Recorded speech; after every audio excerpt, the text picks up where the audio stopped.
Possibly more than 99% of melanated people have never visited the continent of Africa. However, what I discovered in Ghana completely changed how I see myself, my history, and the world. I used to think that peace and happiness came from success, from money, from achievement, from always moving forward. But living in Ghana changed that completely, because in the country once called the Gold Coast, I discovered that the real gold was never just in the ground. It was in the people, the peace, the connection, and the way of life. If this is your first time here, I'm Angie Marie. I'm a Jamaican who has traveled across the world, who is very much interested in culture and people from all over the world. I currently live in the United States of America, and as I said, born in Jamaica. And for over 15 years, I've walked with people through deep life transitions in the areas of career, health, love, and purpose. And one thing I've learned across continents and cultures is this: peace and happiness are not accidents, they are built. In this space, I'll share the mindset shifts and simple steps that can help you step into the life you've been quietly longing for. And today we start in Ghana, where I've experienced some of the deepest lessons on peace that I've ever known. I saw something different, something simple, something powerful that I didn't fully understand before. Welcome to my channel.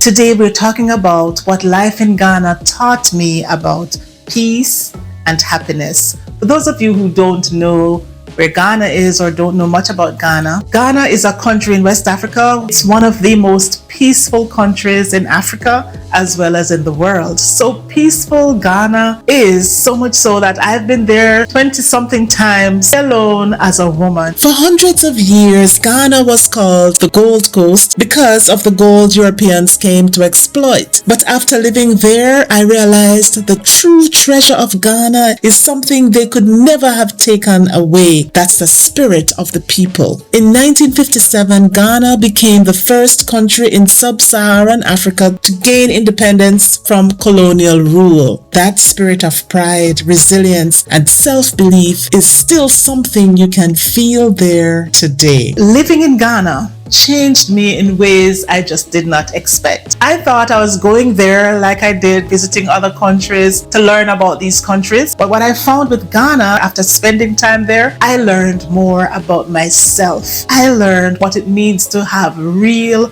peace, real happiness, even if you live with less. First thing is human connection and hospitality. One of the real treasures I found in Ghana was human connection. Growing up in the Caribbean, I saw my mother and family members treat people with warmth, kindness, and respect. People were not just strangers, they were human beings first. You checked on people, you shared food, you made people feel welcome. The same type of hospitality I've witnessed with my Haitian people all over the United States and also in St. Vincent and the Grenadines. Haitian people are just like us Jamaicans, just like the Ghanaians in the area of hospitality. So when I got to Ghana, I realized that what I grew up with did not come from nowhere. I was seeing the roots of Caribbean hospitality. When you travel to a foreign country, especially one you've never visited before, one of the first things you look for is, do you feel at home? Do you feel safe? Especially if you're spending a long period of time there, and even more so if you're traveling solo as a woman. You want to feel welcomed. You want to feel comfortable. You want to feel like you belong. And I found all of that in Ghana. In Ghana, people make time for people. Neighbors greet you. Strangers ask, how are you doing? People stop and talk. There's a warmth that makes you feel seen, valued, and connected. Living there made me realize that in many parts of North America, we have become surrounded by convenience, but starving for connection. We move fast, we rush, we isolate ourselves, and sometimes we forget the simple power of making people feel welcome. Ghana reminded me that one of the greatest forms of wealth is not money, it is people. In terms of community, I rented a place for a year. My landlord lived in the back with his family, and I rented an apartment in the front of the complex. Here's a view of the front, my front porch there in Accra, Ghana. And here's my landlord's puppy who came to visit me as usual. No problem. guys, whenever they would go to their village, they would bring me plantains, yams, all sorts of things. And guess what? They even introduced me to palm wine. I tasted palm wine for the first time. Here's one of the things I find very moving in Ghana. You become family to people that you never knew. You did not grow up with these people. And that's one of the reasons why, for me, I can have a community and feel like family with people that I did not go to school with. There were people who, once they knew you were coming in, you were entering the country, they would drop everything, their job schedule, everything, and come to meet you at the airport. I could always rest assured and look forward to having the delegation or having people who would be there to welcome me warmly and to ensure that I got to my destination safely, which I normally do anyway, because, as I said, Ghana is one of the safest, peaceful places I know in the world. They would be there for you. They treat you just like family. I recall the family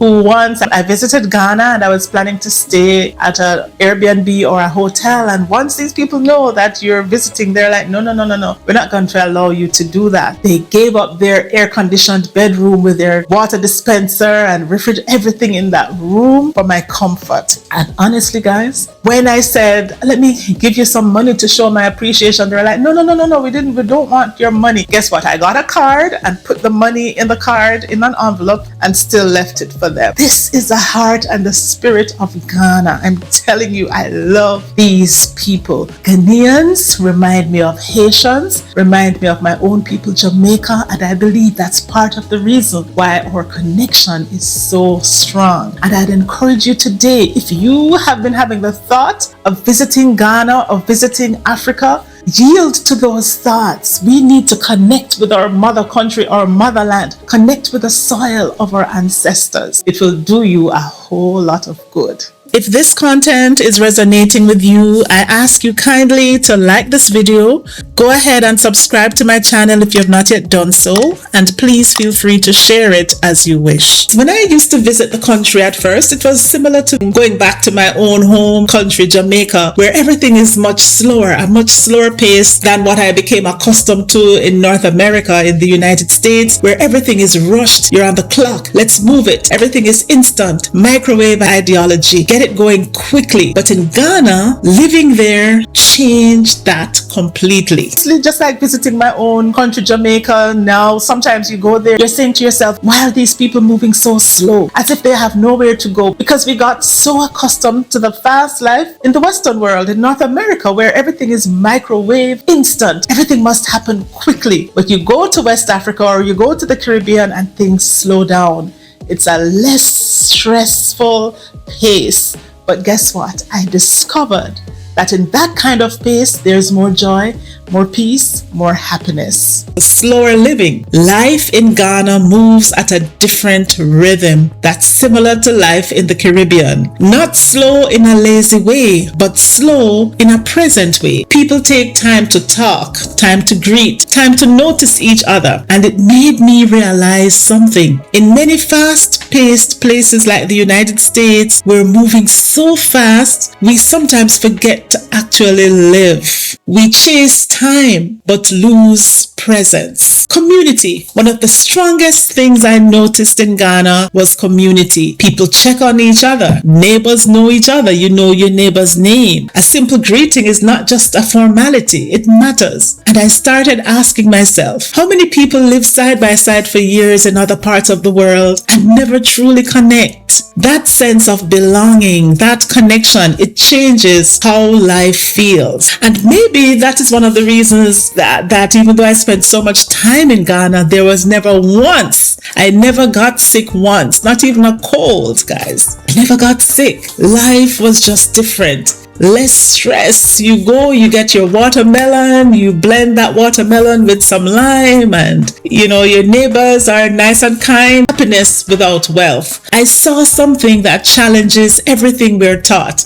Many people don't have money, but they still laugh deeply. They still dance. They still enjoy life. And that made me realize that happiness is not always connected to wealth. Sometimes it's connected to perspective, to our mindset, to how we think about things. Simple joy. The joy in Ghana often comes from simple things. food we shared together, music in the background, nature all around, family gatherings, faith and gratitude in everyday life. Oh my goodness, how I miss that place. And I noticed something powerful. The more simple life becomes, the more space there is for joy. And finally, gratitude and faith. There's also a strong sense of gratitude. People appreciate what they have more than what they lack. And faith, spirituality, is not something separate from life. It's a part of daily life. That creates a different kind of strength, a different kind of peace. When I compare it to faster, more stressful environments like North America, I realize something important. We often think happiness comes from getting more money, more success, more status. But what I saw in Ghana taught me something different. Peace doesn't always come from more. Sometimes it comes from less, but deeper. Less rushing, more presence. Less noise, more connection. Less chasing, more gratitude. Guys, I used to enjoy waking up to the birds chirping and the roosters crowing cock-a-doodle-doo